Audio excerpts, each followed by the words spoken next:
दर्शकों, हरिओम, जय श्री राम। मैं अपने YouTube चैनल महावीर भारद्वाज कुरुक्षेत्र पर आप सभी का स्वागत करता हूं। आज हम करेंगे राजयोग के दूसरे भाग। एक भाग मैं करा चुका हूं। पिछली वीडियो में यदि आपने नहीं देखी अब देख लेना। पिछली वीडियो में गज केसरी योग मैंने करवाया था और अच्छे से समझाया था। तो आज दूसरा योग राजयोग हम करेंगे, रज्जु योग। तो सबसे पहले तो आपको पता होना चाहिए राजयोग का मतलब क्या है। राजयोग का मतलब है राजा के समान, अर्थात आज का जो युग है राजा महाराजा तो का युग तो खत्म हो गया, पर राजाओं महाराजाओं के समान जीवन जीने वाले, अर्थात सुख सुविधाएं प्राप्त करने वाले, जिनके ज़िंदगी में परमात्मा की तरफ से विशेष आशीर्वाद होता है और वो हर जिस भी फील्ड में जाते हैं हर फील्ड में तरक्की करते हैं, उनकी समाज में इज्जत और मान सम्मान, पैसा, रुतबा हर चीज़ प्राप्त होता है, तो उसको हम राजयोग कहते हैं। जितने भी MLA MP आज के युग में हम बात करें तो बनते हैं, वो सारे के सारे उनके कुंडली में कोई ना कोई राजयोग ज़रूर होता है। तो आप भी देखना, हो सकता है कि परमात्मा ने आपके कुंडली में भी कोई राजयोग बनाया हो। गज केसरी योग के बारे में एक वीडियो बन चुकी है, आज मैं बना रहा हूँ रज्जु योग के बारे में। देखो, सबसे पहले तो रज्जु योग के बारे में आपने क्या ध्यान देना है कि रज्जु योग होता क्या है, कौन सा राजयोग है। यदि जन्म कुंडली में सारे ग्रह चर राशियों में आ जाएं तो उस समय हम बोलते हैं रज्जु योग। और चर चर राशियों में सारे के सारे ग्रह आ जाएं। अब आपको चर राशि का पता होना चाहिए। जैसे मैंने पीछे आपको एक वीडियो बनाई भी थी, बताया भी था, दोबारा बता रहा हूँ। जो राशियाँ होती हैं, पहली, चौथी, सातवीं और 10वीं, ये चारों राशियाँ, इसको हम चर राशियाँ बोलते हैं। दूसरी, 5वीं, 8वीं, 11वीं को स्थिर राशियाँ बोलते हैं। तीसरी, छठी, 9वीं और 12वीं को द्वितीय स्वभाव राशियाँ बोलते हैं। मैंने यहाँ पर केवल राशियों की संख्या बताई है, राशियों के नाम लूँगा तो लंबा टाइम लग जाएगा, क्योंकि कुंडली के अंदर भी संख्या ही लिखी मिलेगी। वहाँ पर भी किसी राशि का नाम नहीं होता, वहाँ भी राशि की संख्या ही होती है। तो कहने का मतलब ये यहाँ पर ये है रज्जु योग में कि जैसे उदाहरण के लिए कोई मेष लग्न की कुंडली है, मेष लग्न कुंडली है तो यहाँ एक होगा, 2, 3, 4, 5, 6, 7, 8, 9, 10, 11 एंड 12। अब इनमें से चर राशियाँ कौन कौन सी हैं। चर राशियाँ पहली है, देखो, चौथी है ये, 7वीं है ये, और उसके बाद 10वीं है ये। कहने का मतलब यदि ये है कि मेष लगन में इस यहाँ पर जहाँ पर 1 नंबर लिखा है, 2, 4 लिखा है, 7 लिखा है और 10 लिखा है। दोबारा बता रहा हूँ, जहाँ पर 1 नंबर, 4 नंबर, 7 और 10 ये नंबर लिखे हैं, सारे के सारे 9 के 9 ग्रह यहाँ बैठ जाएं तो वो होता है रज्जु योग। और ऐसा जो योग होता है बहुत ही प्रबल योग होता है। ऐसा व्यक्ति एक राजा के समान सुख सुविधाएं प्राप्त करने वाला होता है।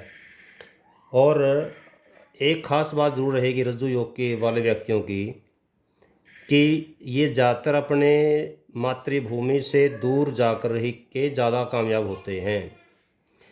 जहाँ पर इनका जन्म होगा ये वहाँ ठहर नहीं पाएंगे, ये दूर ही जाएंगे और अपने जन्म स्थान से दूर जाकर तरक्की करते हैं। अच्छा, ये लोग भ्रमण प्रिय भी होते हैं और उनका जो व्यक्तित्व है बहुत सुंदर होता है, आकर्षक होता है। अच्छा, एक बात और ध्यान देना, यहाँ पर जैसे मैंने मेष लगन लिया है तो कोई ज़रूरी नहीं है कि आपकी कुंडली मेष लगन की ही हो। उदाहरण के लिए यदि आपकी कुंडली में 5 नंबर यहाँ लिखा है तो 6 यहाँ लिखा होगा, 7 यहाँ लिखा मिलेगा, फिर 8 यहाँ लिखा मिलेगा, 9 यहाँ लिखा मिलेगा, 10 यहाँ लिखा मिलेगा, 5, 6, 7, 8 सॉरी 8, 9 या 10 होगा, 11, 12, फिर 1, 2, 3, 4। तो इस प्रकार से 5, 6, 7, 8, 9, 10, 11, 12, 1, 2, 3, 4। चलो, अब इसमें ये देखो कि चर राशियाँ होती है कौन कौन सी। चर राशियाँ 1, 4, 7, 10।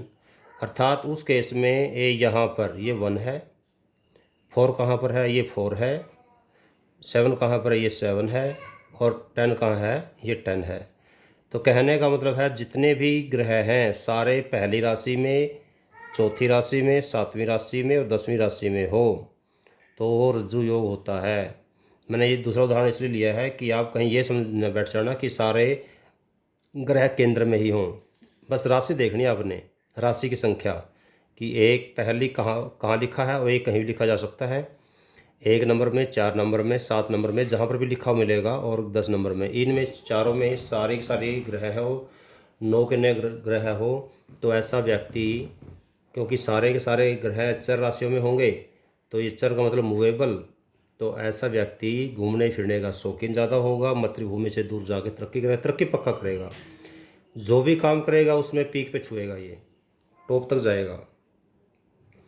तो ये रज्जु योग का की दूसरी राजयोग की दूसरी वीडियो कंप्लीट हुई। अब मैं थोड़ा सा उदाहरण दे दूँ। जैसे उदाहरण के लिए एक उदाहरण और दे रहा हूँ।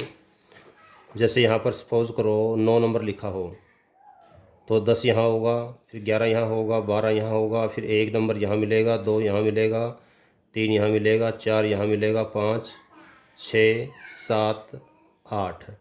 तो यहाँ पर आपने संख्या देखनी है। यहाँ पर भी 1 कहाँ लिखा है, 1 नंबर में, 4 नंबर में, 7 नंबर में और 10 नंबर में, जहाँ पर भी लिखा मिलेगा वहीं पर, जैसे 9, 10, 11, 12 था, यहाँ 1 था तो यहाँ स्टार्ट होगा। फिर इस बार 1, उसके बाद 2, 3, 4, यहाँ पर 1, 4, उसके बाद 7, उसके बाद 7 के बाद 10, जहाँ पर लिखा मिलेगा वहाँ पर सारे ग्रह होंगे तो रज्जु योग होगा।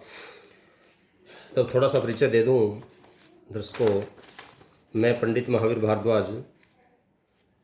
मेरा जो घर पे मिलने का समय रहता है शाम को 4 बजे से 7 बजे तक रहता है, कुरुक्षेत्र हरियाणा में। आजकल कोरोना काल चला हुआ है तो आजकल मैं कुंडलियाँ केवल घर बैठे देखता हूँ। तो घर पर बैठे बैठे जो अपनी कुंडली दिखवाने चाहते हैं तो इस नंबर पर 7027000138 पर व्हाट्सएप करें। अपने date of birth, time, place और क्वेश्चन करके व्हाट्सएप कर लें। उसके बाद कॉलिंग के माध्यम से आपकी समस्या का समाधान कर दिया जाएगा। तो आज की रज्जु योग के बारे में इतना ही। मुझे लगता है कि आपको समझ में आ गई होगी और आशा करता हूँ कि आपकी कुंडली में भी रज्जु योग हो। धन्यवाद।